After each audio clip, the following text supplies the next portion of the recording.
What's up, everyone? Welcome to this day in Philly sports history for November 3rd, 2023. I'm your host, Jim Montgomery. We got a big show, especially for a Friday. It seems like that's been our theme recently, is big shows on a Friday. It's Dallas week. I'm fresh off of the Philadelphia Sports Hall of Fame ceremony. I'm not going to get into a ton of details because I'm going to do a full recap next week on Back to the Future. But man, what a night. And I just want to say kudos to Ken and Steve at the Hall of Fame. They did a phenomenal job. It was a great time. The way it was organized, just the kind of casual atmosphere about it was really cool. And I'll get more into that. But man, it was great just meeting those guys. And I will say that, and girls, but I will say this, that it was a weird intersection for me. Like, I have the podcast, so trying to grow and like having that hat on and looking for ways and way to grow that and where I can get in with that. I had just the sports fan in me who's like, listen, I need to be a part of this, and trying to start being more of a volunteer with the Philadelphia Sports Hall of Fame. And then there's just like the 12-year-old me who, like, 12-year-old me was been like, dude, that's so cool, blah, blah, blah, blah. So it was just a good time. Met a lot of great people. I have a lot of great stories. The speeches that the inductees gave were great. I did take notes, so I'm still processing. There's certain things, like even this morning talking to my wife, I'm like, oh. And then such and such, I talked to them. And so it was really, really cool. It was a pleasure and a privilege to be there. So shout out to Ken and Steve. Like I said, that was A+. I'm looking forward to next year, and it's just I'm excited to be hopefully a part of the Philadelphia Sports Hall of Fame organization. But more on that next week on Back to the Future. Speaking of Back to the Future, there is a new episode out on the Philadelphia A's this week, so be sure to check that out. Back to the Future with a PH. And I mean, I was with some of the greatest of all time in Philly sports. Why not go to Philly Goat, the greatest of all time in Philly sports-based apparel? They have everything you need from Flyers, Sixers, Phillies, Eagles, Union, Philly-centric. I tell you about the neighborhood things they have. And they're always coming out with new shirts. I'm really pushing Ryan to come out with a Mega John t-shirt and Kelly Green, and so looking forward to that. So Ryan, if you're listening, we need a Mega John shirt. But go to phillygoat.com, use the promo code Jim Montgomery, 10% off of your order. Again, it's holiday season. We were just talking this morning about Christmas shopping and things like that. Go to Philly Goat, makes a great Christmas present for whoever. They have hoodies, hats, kids stuff. If you know somebody's having a baby, phillygoat.com, use the promo code Jim Montgomery for 10% off of your order. All right, so question of the day recap. And yesterday I had asked, who was your all-time favorite athlete? And as I expected, I got people that it just ran the gamut of people. I told you mine was Schmitty, but we got a lot of Brian Dawkins. I got a lot of AIs. I had a couple Jason Kelce's. Obviously, my kids were like Bryce Harper and Jalen Hurts, which not wrong answers anyway. So thank you for everybody who participated. And like I said, as I expected, almost everyone had a different answer. But like Dawkins had a couple, AI had a couple, but great time. Be sure to check out our question of the day later today for your chance to interact with the podcast. And I keep mentioning it, and I'm very, very close. Now that the Philadelphia Sports Hall of Fame stuff, I can kind of decompress and process that. I do have some ways coming up very soon, hopefully this month, of ways you can interact with the podcast rather than social media and everything. So stay tuned for that. But for now, be sure to get your answers to the question of the day through my social media, through the comments, and wherever you're watching this. Text me. Again, I keep telling you, smoke signals. It's cold out. You might have a fire going tonight. So keep them coming. All right, a couple updates from yesterday. We were talking about Jalen Hurts and the bone bruise. I did research it, and I guess there are two types of bone bruises. Bone bruises that happen from, and again, I'm probably still getting this wrong. I'm not a doctor, so if you're a doctor or a medical professional, please feel free to correct me on this. But a bone bruise that is caused from like getting hit or trauma, you can't necessarily make them worse. It's more, as I thought, more of a pain tolerance thing. So that's probably why Jalen doesn't want to talk about it. He's probably in pain, and wearing the brace kind of helps stabilize it and kind of, when you're sore, sometimes putting like compression on it makes it feel better. There is the other kind of bone bruise that just kind of happens on its own. I believe Sam Bradford may have had one of them when he was in Minnesota. So that's a little bit different because that's more of a cause for concern because it didn't happen because of an actual injury. I am assuming, and again, because we're not really hearing much about it, I am assuming that this is the kind that Jalen has that happened because of getting hit with a helmet or whatever it is. And I mean, imagine getting hit with a helmet right on your knee. It's going to hurt. So the fact that he's able to play through the pain, by all intents and purposes, from what I was able to kind of gather, it's just more of a pain management thing for him. So hopefully that's what it is. And it does take sometimes up to a month, 6 weeks to heal. So I think having the bye week coming up after this week's game will be huge. I don't necessarily, again, think it's a cause for concern. But again, I'm not a doctor, so if any medical professionals out there want to correct me on that, feel free. But that's sort of where I was able to find. You guys know I always strive to bring you accurate information and whatnot. And speaking of accurate information, we talked about John Lucas yesterday with the Sixers calling Sharon Wright's Charmin. There was one coach in between Lucas and Popovich in San Antonio. Remember I said I think Popovich took over for Lucas, but Bob Hill was in there for a couple of seasons. He replaced Lucas when he was fired in the middle of the season. I think he coached another season, and then they hired Greg Popovich. So I was close, but it's still Popovich has been there for a long time. And finally, George Murison.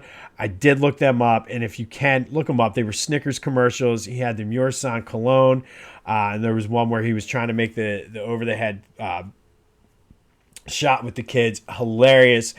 So be sure to check out the George Murison Snickers commercials. I know that really doesn't have anything to do with Philly sports, but it came up, and I wanted to point that out to you guys. All right, Sixers news. I guess let's start with the game itself.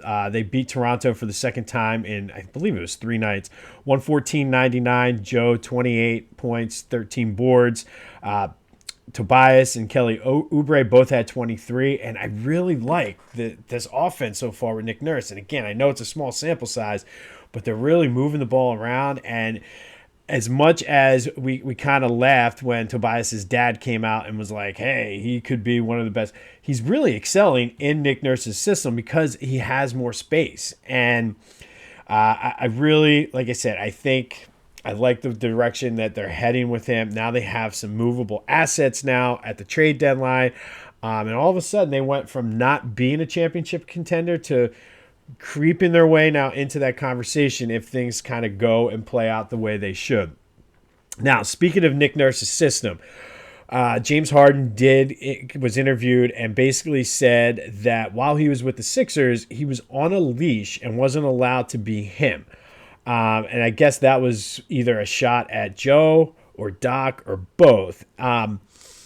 And he's like, not necessarily being able to score 30-some points a game or something like that. He's like, I've done that. He's like, just being able to create and make plays. And it just kind of seems like a strange thing. And it almost is, I'm taking it as sort of a way to kind of make himself look better now that the trade and say, well, the reason I was unhappy is because they didn't let me be me or something along those lines.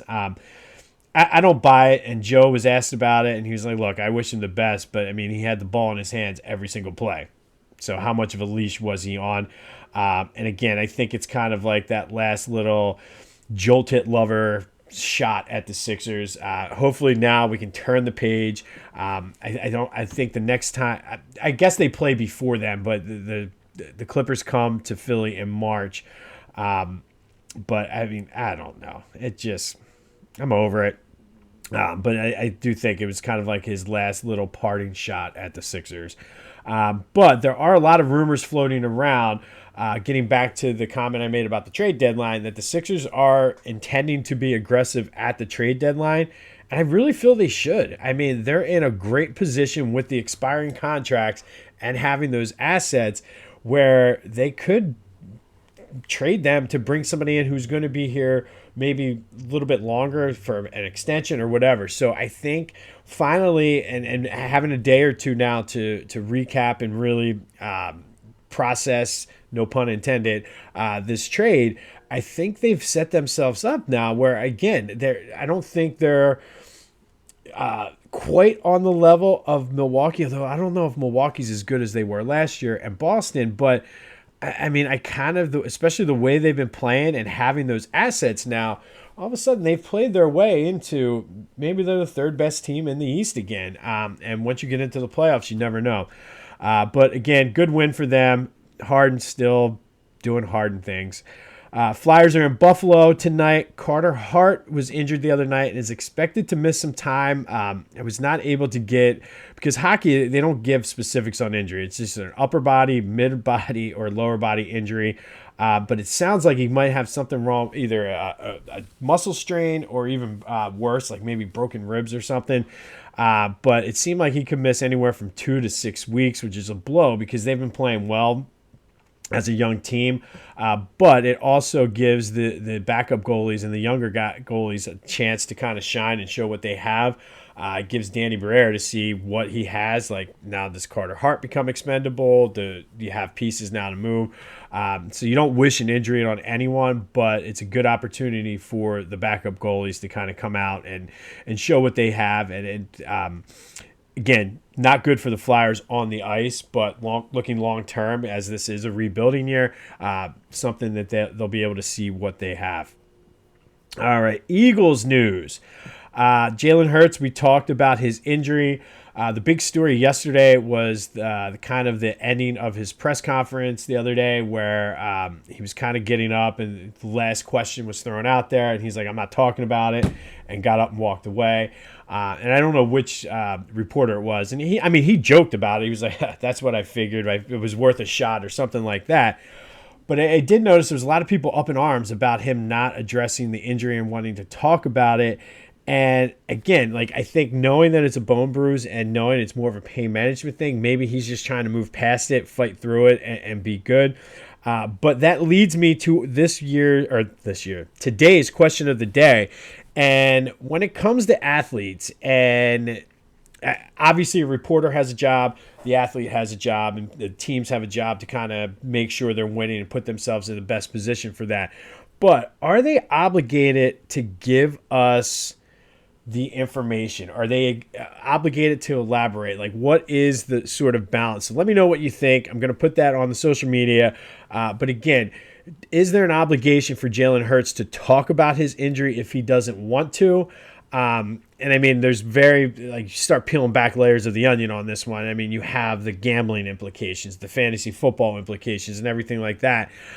So I feel like that all needs to play into it. But what obligation do players have and coaches have to be truthful? Like, Bill Belichick throws everybody on the injury report a lot of times and whatnot. So let me know what you think about that. It's an interesting kind of situation because in one respect, it's like, yeah, we want to know, especially if there's money involved and just rooting interest. I mean, you think about the NBA with the whole load management thing where they actually enacted the rule where you need to play people certain times. I told you the story where we found out as we were pulling into, like, we were on 95 pulling off the exit that or 76, I guess it was, that Joe wasn't playing. And I mean, obviously we were going to go down, but it kind of, we're paying full price now. We're not seeing Joe. So let me know what you think about the obligations of players to speak to the media and what they need to, or what they should be telling everyone.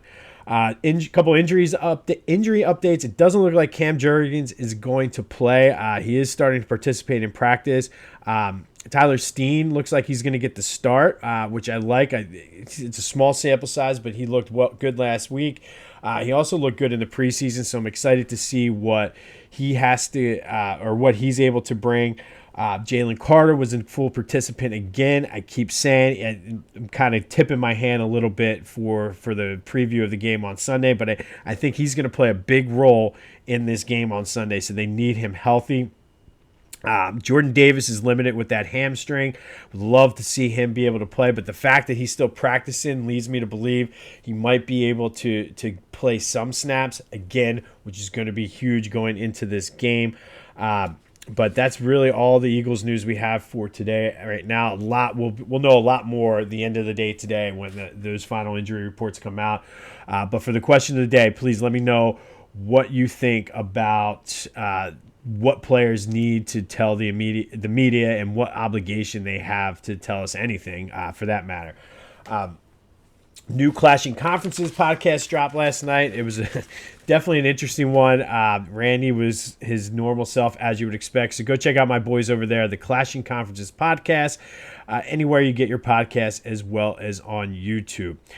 All right, it is Eagles-Dallas week, as I said. And today we're going to do a little Eagles-Dallas, one of my all-time favorite memories of the Eagles-Cowboys rivalry. And on this day back in 1996, the 6-2 Eagles took on the 5-3 Cowboys in Dallas.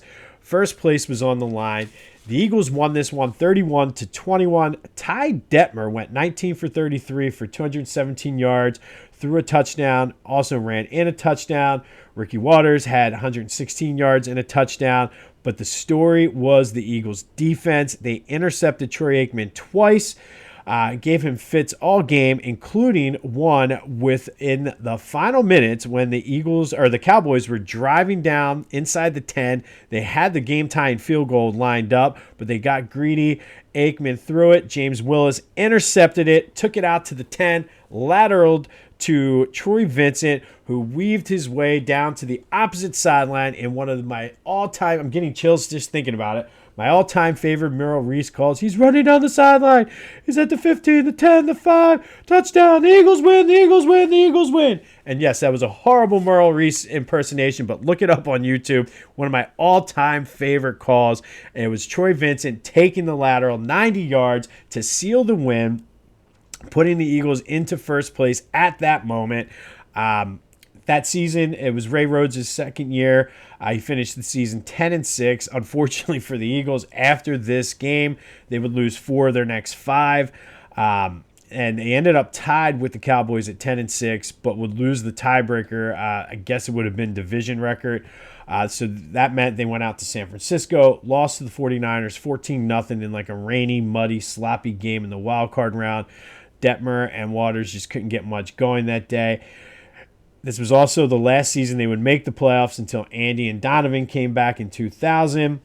But on this day, we were all flying high as the Eagles beat the Cowboys 31-22 after James Willis intercepted Troy Aikman in the end zone, took it out to the 10, lateral to Troy Vincent, who cut across the field, down the other sideline, and Merrill Reese gave us one of the most memorable calls ever. The Eagles win, the Eagles win, the Eagles win. And yes, I fully understand and realize that my Merrill Reese is not good. All right, you know what is good, though? Carcan.com. I keep saying, if your kids are messy like mine, you need this. You might even need 2 if you have 2 kids. Do you have a minivan or a bigger car and you have 3 or 4 kids? Get 3 or 4 because these things are great. They fit right on the back of your seat. Throw the trash right in there. No more lollipop sticks and granola bar and fruit snack wrappers. Gatorade bottles. I told you I found Pop-Tarts, and my kids I couldn't even tell you where they got Pop-Tarts from. Go to carcan.com. This thing is great. Uses a trash can, storage. If you're going on a long trip, use it as a cooler. Don't have kids, don't need a car can. They have a wide selection of vehicle organizational things. I told you about the things for the trunk, help get your cup holders in order. Just a great overall product. And again, this also makes an excellent holiday gift, especially for the people at work. You know how you have the Pollyannas where you have like a budget. You can go in there with a whole car can packet and like just a basket almost and be the star of the office party. Go to carcan.com, use the promo code Jim Montgomery 20 off, all one word, Jim Montgomery 20 off for 20% off of your order. And again, the more car cans you buy, they also have deals and discounts set up for that. Great company. Go to carcan.com. Use the promo code Jim Montgomery, 20 off for 20% off of your order. All right. It's a shame that we're coming down from such a high on a Friday to focus on our disappointing Philly athletes for the month of November. But this one is one of the more interesting and frustrating ones out there, and that is Danny Tartabull. And in 1997, the Phillies signed Tartabull to a 1-year, $2 million contract, and which is what they offered him at first. But when he first offered it, he said, "F you, I'm worth more money than that." But wait, there's more.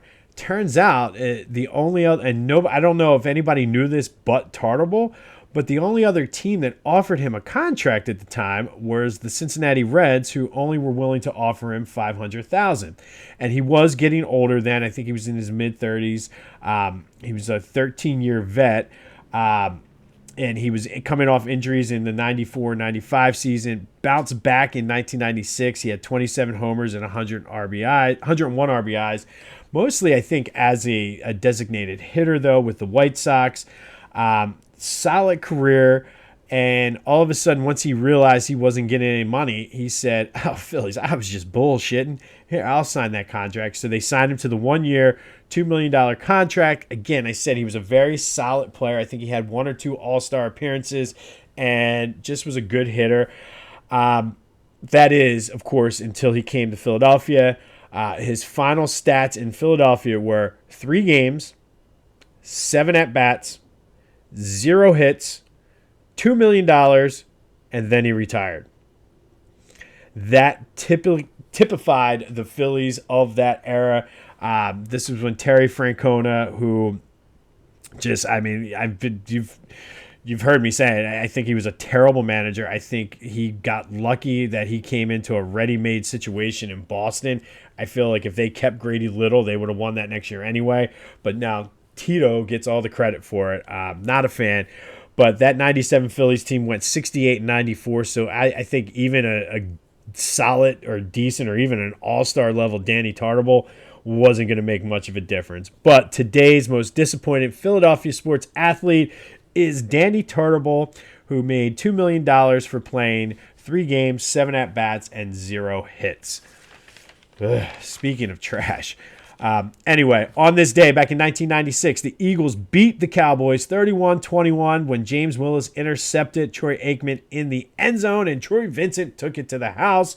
Merrill Reese gave us one of the best calls ever, and we were flying high for a short amount of time, but then we lost 4 of our next 5 games. Sixers with a good win. Anxious to see what Daryl Morey has up his sleeve. I want to continue to see them grow within this system. It is Eagles-Dallas week. We're going to have way more on that game tomorrow and Sunday, obviously. Let me know for the question of the day, what obligation do athletes have to provide information to the media? Like, does Jalen need to go in to describe how his knee feels? And we all know it's hurt. So what obligation does he have? Let me know. I can't wait to recap this Philadelphia Sports Hall of Fame. It was a blast. Looking forward to it. Again, thank you, Ken and Steve, for the opportunity and for putting on a great show. It's going to be slightly warmer today, but it is Friday. This has been This Day in Philly Sports History. I'm Jim Montgomery. Go have yourselves a Friday, and until next time, I'll see you when I see you.